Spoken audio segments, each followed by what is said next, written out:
Desculpe. A volta de patamares muito parecidos com o que existiam antes pandemia será muito diferente. Será muito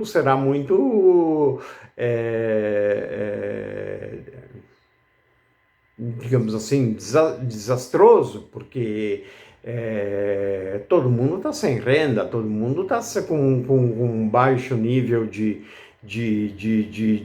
recursos, tá? Então, com todas o devido respeito, tá? Eu acho que essa medida ela é cabível, sim, e ela é producente, e digo que ela é contraproducente no prazo, porque no prazo de 90 dias a 120 dias, isso sim me parece contraproducente, porque nós estamos lidando com um evento futuro e incerto. Este evento futuro e incerto, eu não posso estabelecer datas de 90 dias ou 120 dias, tá? Então, a coisa ela não vai se regularizar de uma forma muito rápida aí. Fazer estudo econômico sobre os impactos para a sociedade, me parece que não precisa de estudo econômico, não. É só olhar a realidade ali na rua, tá? São devastadores para todo mundo. Porque, na verdade, nós não estamos num mundo isolado. Uma empresa de ônibus carrega trabalhadores que vão para o seu trabalho. Se não tiver o trabalho, a empresa estiver fechada, esses trabalhadores não vão trabalhar. Se essa empresa estiver fechada, ela não vai produzir. Se essa empresa estiver fechada, ela não vai ter a obtenção dos insumos dos fornecedores. Se os fornecedores... Então, na verdade, nós estamos tratando de uma cadeia produtiva. É um elo produtivo. Se eu não produzir, o transporte também rodoviário, que é o grande massificado no Brasil, também vai deixar de fluir da forma mais adequada. Eles deixando de fluir de uma forma mais adequada, as empresas de concessões de rodovias também vão sofrer impacto. E, na verdade, então, em suma, o impacto ele é generalizado. Então, essa é a minha observação. Eu acho que, na verdade, essa PL 675/2020, ela vai, no momento da votação dela, ela deve ser, inclusive, reanalisada à luz da situação que tivermos à época, e não à luz da situação que temos agora, tá? Porque o futuro não temos ideia de como ele será. Como lá no passado não tínhamos ideia de como seria o presente que estamos vivendo. Tá bom, pessoal? Então, sem críticas, sem nenhuma questão a alguns redatores, ou quem fez, ou como fez a norma, desculpa, a reportagem, que trata-se de um escritório conceituado, me parece que essa reportagem, esta sim, foi contraproducente, porque na verdade ela não reflete a realidade da economia brasileira, tá? E se tratar isso em termos de crédito, que exige análise de um real estudo econômico, como é que eu vou ter estudo econômico num setor, numa época de calamidade pública, onde as pessoas estão fazendo medidas sociais de colaborativas para ajudar o próximo, porque a cadeia produtiva não está funcionando, entendeu? Então, não faz sentido, tá? Desculpa, na minha opinião não faz sentido. Até porque os próprios bancos, todos os bancos, que alguém tem empréstimo, eles estão ligando para os clientes. Olha, vocês desejam pegar e postergar essas primeiras 2, 3, 4 parcelas aqui para o final do contrato, para amenizar essa situação? A Receita Federal, a Procuradoria tem feito a mesma atitude.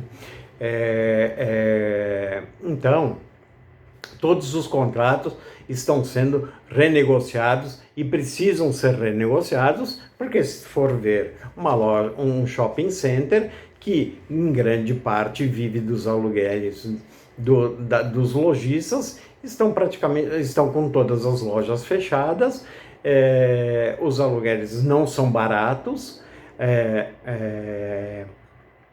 a progressividade da volta da economia, ela tende a ser decorrente à instabilização da pandemia, ou seja, pode ser que no interior venha a ser mais rápido que na capital, mas na verdade essa situação que a gente está vivendo.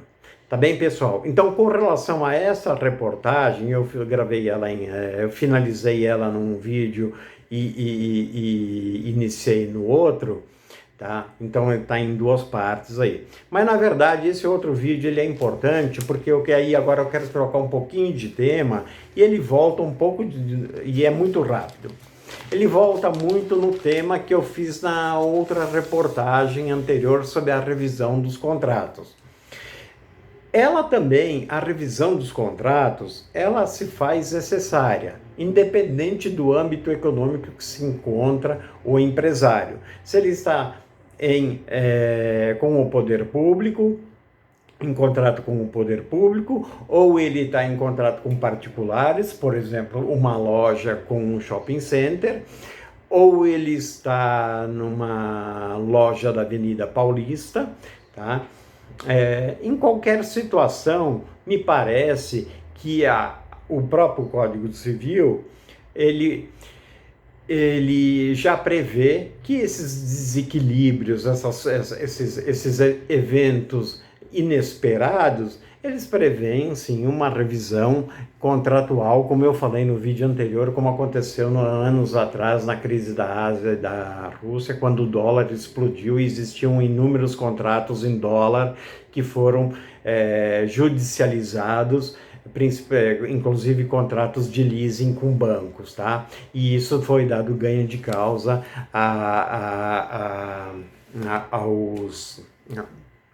às pessoas, ao litigante que promoveu essa ação. E uma das outras reportagens que apareceu no jornal de hoje, ela trata especificamente das empresas de ônibus, que elas têm perdas de 2,5 bilhões e buscam socorro federal. Aí todo mundo vai pensar assim, poxa, mas a empresa de ônibus, ela está rodando. Não, não é bem assim. Quem não conhece o setor, ela está rodando com uma parte da frota dela. Se existe uma restrição, vamos pela lógica agora, se existe uma restrição das pessoas não poderem sair na rua, ou não viajar, ou não ir para outro lugar, ela está num patamar parecido ou muito semelhante do que das empresas de aviação. Porque, na verdade, se eu não tenho gente na rua, se eu tenho uma frota, vamos fazer um exemplo, se eu tenho uma frota de 100 ônibus, eu disponibilizei 50 ônibus para o serviço essencial da população. Se vocês,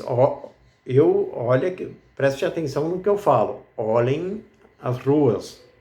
Os ônibus estão rodando com 50% da frota. Entretanto, esses 50% da frota está rodando praticamente vazia, até por conta do distanciamento e tal, e até nesse ponto até concordo.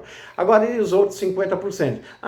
Tem parte de eventuais subsídios. Eventuais subsídios não cobrem o custo dessa mão de obra e dessa frota parada Porque essa frota parada, o contrato de concessão, ele exige que ela seja renovada a cada período. Se ela tem que ser renovada a cada período, o ônibus antigo deve deixar de circular para que entre um ônibus novo. Para que entre um ônibus novo, é necessário fazer um contrato de leasing, normalmente. Se esse contrato de leasing é feito normalmente, ele é feito dos 100 ônibus e não dos 50 só que estão rodando. Entendeu? Além disso, eu tenho 100 passageiros, 100 motoristas, 100 cobradores, 100 inúmeros técnicos de manutenção e custo fixo para 100 ônibus, sendo que está me gerando uma receita de 50 ônibus. E algum subsídio que todo mundo fala, o subsídio cobre essa frota parada. Não é verdade, não é verdade, porque na verdade a parte da frota parada, eventualmente algum subsídio é dado. Entretanto, como é dado esse subsídio se o próprio poder concedente não tem recursos, porque não arrecada, porque toda a economia não está girando. E ainda mais, se isso é fato, e é fato, e todos os atos que estão sendo feitos, tanto pela Receita Federal, Procuradoria, pelo governo, pelos bancos, para tentar dirimir ou amenizar essa crise nesse período mais agudo, são todos, sim, relevantes. Então, eu não vejo nenhuma medida contraproducente em pegar e facilitar, neste momento, a atividade dos empregadores, porque, na verdade, são eles que pensem. Uma empresa não tem 100 funcionários, por exemplo. Ela tem 100 famílias que dependem desse funcionário. E isto começa a se multiplicar em progressão, uma progressão não aritmética, mas numa progressão geométrica, porque eu tenho famílias de, no mínimo, 3, 4 pessoas, tenho família de 8 pessoas, e muitos foram desempregados, estão desempregados e tal. Então, é sim o momento. Claro que nós estávamos vindo numa curva ascendente de retomada da economia, tá? O Brasil vinha nesse sentido. Entretanto, é dever do Estado pegar e... Desculpa.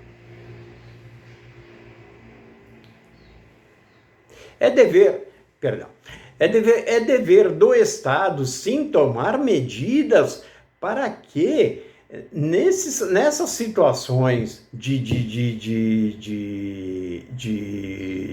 caos, de pandemia, de eventos inesperados, venham a ser tentar-se um equilíbrio contratual, um equilíbrio negocial, um equilíbrio da situação que se tornou em um mês totalmente desequilibrada. Tá bem, pessoal? Espero ter colaborado com vocês. Caso vocês tenham algum interesse, tenham gostado dessa matéria ou da matéria anterior, que foi uns minutinhos antes, vocês podem compartilhar e passar seus comentários, suas críticas, para a gente pegar e num bate-papo salutar, trocar opiniões e eventualmente divergências aí à parte serão também bem recebidas, porque, como eu sempre falo, não sou o dono da verdade, mas também eu não posso me calar em situações que eu não concordo e que estão explícitas no mercado e na situação que eu percebo no dia a dia. E tenhamos todos fé em Deus, que isso, como dizia e diz o Abílio Diniz, a crise ela começa, tem meio e tem fim. E então esperamos que esse fim venha o mais rápido possível para que possamos pegar e retomar, sair de dentro das casas, quem está podendo ficar em casa, mas sair de dentro das nossas casas para um trabalho que façamos nos ambientes de trabalho, mas, acima de tudo, sem que haja o risco para a população. Um grande abraço a todos, até a próxima, e agradeço muito a atenção de todos, e é um prazer sempre estar com vocês. Se não gostarem, como falei, pode criticar, fiquem à vontade, não tenho ego, não tenho melindres para não aceitar qualquer tipo dessa coisa. E se gostarem, façam seus compartilhamentos, que eu acho que isso aí é uma conversa que vem a ser de interesse da população como um todo. Tá bom? Muito obrigado, um grande abraço, um excelente final do resto de semana para todos e que Deus abençoe a todos com muita saúde e paz para vocês e seus familiares. Um abraço.